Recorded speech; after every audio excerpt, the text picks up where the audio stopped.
Hello world, it's your boy Jim's TV, man, and we back with another video here at the channel.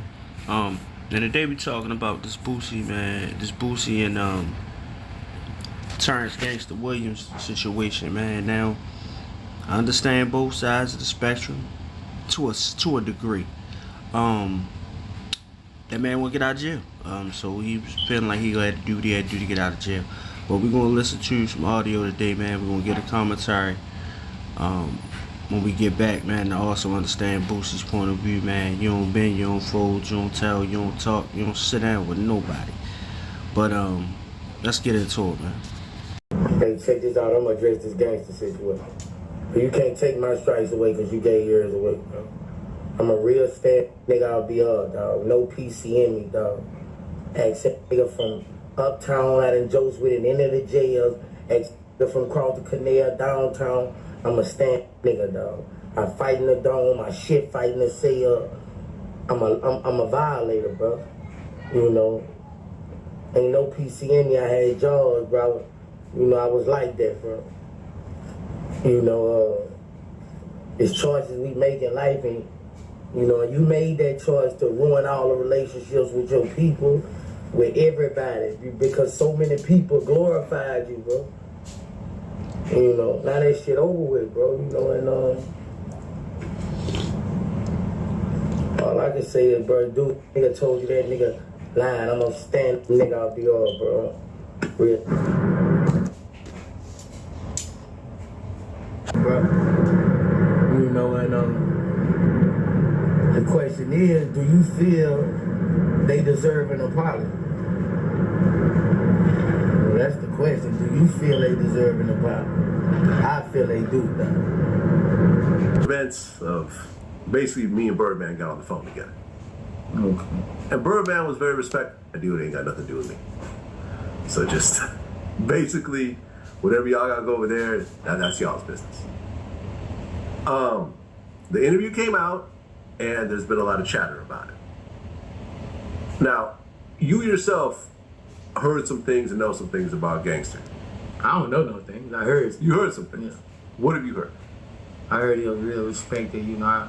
From me hearing about him and all those songs, you know, I had a special kind of respect for him as me being a G. I had a special rep for him, how people would rep his name and how people would rep his name. Yeah, I mean, BG was named after him. Yeah. He was Gangster and BG was Baby Gangster. Yeah. From what I know, he had a lot to go with a lot of things that was going on in the city. Yeah, I mean, he was part of the original Hot Boys. The street crew, the Hot Boys, and they had New Orleans on fire. Yeah. A lot of shootings, you know, just a lot of mayhem during that time. Yeah. Now, what I didn't know until we really did the interview was that when he came out, Birdman really wasn't messing with him. And BG had a problem with him as well. And from his point of view, it's because while he was locked up, he got life plus 20. And during the course of him doing the bid, he cooperated on a couple of murders that his friends did who were already dead themselves. And his rationale was, yes, I cooperated, but I'm not putting anyone in prison. These dudes are already passed away. They can't be charged with anything, and I'm doing life plus 20, and this could potentially help. Oh, and I also give him some murders with Sterling and Dooney, so some of my people. Yeah, of course. Why? And how you know he did he show you paperwork on it? Well, I had actually looked up some of the things. So some of the stuff that he was saying, you know, was based on. I wouldn't believe that Vlad that he just did that and all that. Like, he's not no what he gonna get for that? Like, I don't believe that.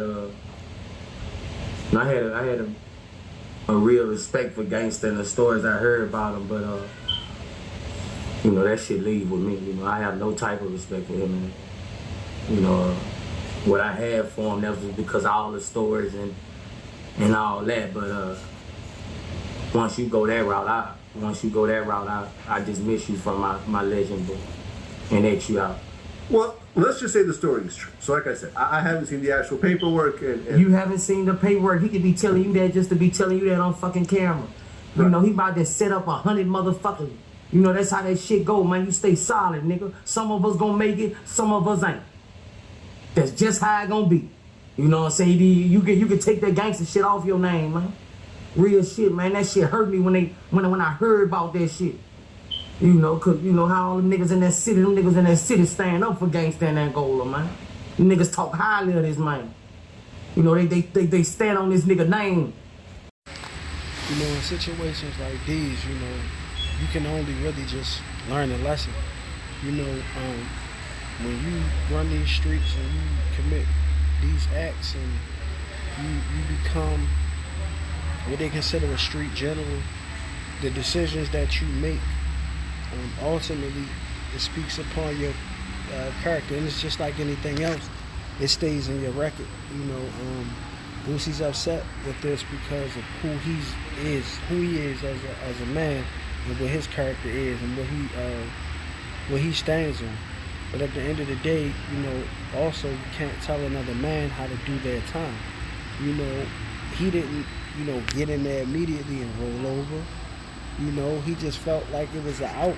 But at the end of the day, you know, some people look like that. You look at it like that. Telling is telling. No matter how you did it, why you did it, you know, none of that. You know, telling is telling. And, you know, for me, I learned early, man, to just go about living your life a certain way, living right. Don't entangle yourself into, you know, things that you can't get yourself out of, you know. And it's no love outside, man. It's no love in these streets. It's no respect. You know, whatever you get into it, you don't always get back. And, you know, realizing that and seeing people around me downfall, it's like, yo, dog, I don't want to be a part of this, you know. So you make the sacrifices and the correct choices to make a better way for yourself, you know. And I never put myself in position to have to do that. You feel what I'm saying? But I understand it when you of that cloth and somebody telling you. It's what it is. And you know, at the end of the day, yeah, you know, it's the difference between him and Keefe D in the way that they did it. But if you telling on a dead person, you can't prosecute a dead person. So I understand the thinking in a way, like, oh, well, that's not really telling. But to the streets and to people who are in the streets and who of that, who've been out there for a long time, they don't see it that way. They see it as, hey, okay, you told it. Don't matter how you told it. You just told it. You know what I'm saying? You just gave them ammunition. And that's another thing. The cops rely on informants, confidential informants, jailhouse informants. They make their cases off of wiretaps, because if they don't have nothing to go on, they can't pinpoint what happened where and how to charge and who to charge and who to prosecute. But at the end of the day, this 2022, you doing crimes. There's so many cameras up, police lights up, traffic lights up, you know. I mean, you can get caught in any type of way out here. So at this day and age, it really don't pay to do crime, man. You know, like, it's just sad because we don't get it yet. You know, we don't get that's not a way of life that we should have.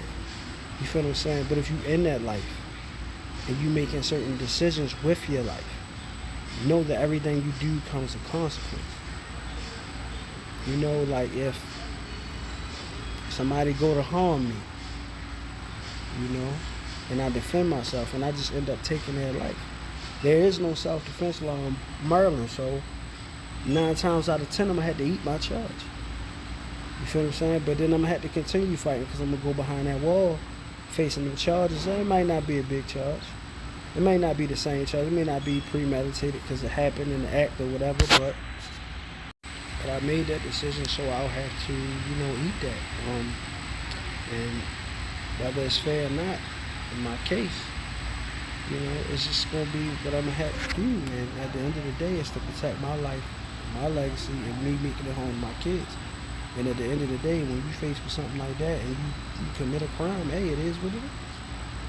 You know? But who would I tell them besides myself? Because at the end of the day, that was my, you know. But peace and Stay out the streets. Jim's TV out, man.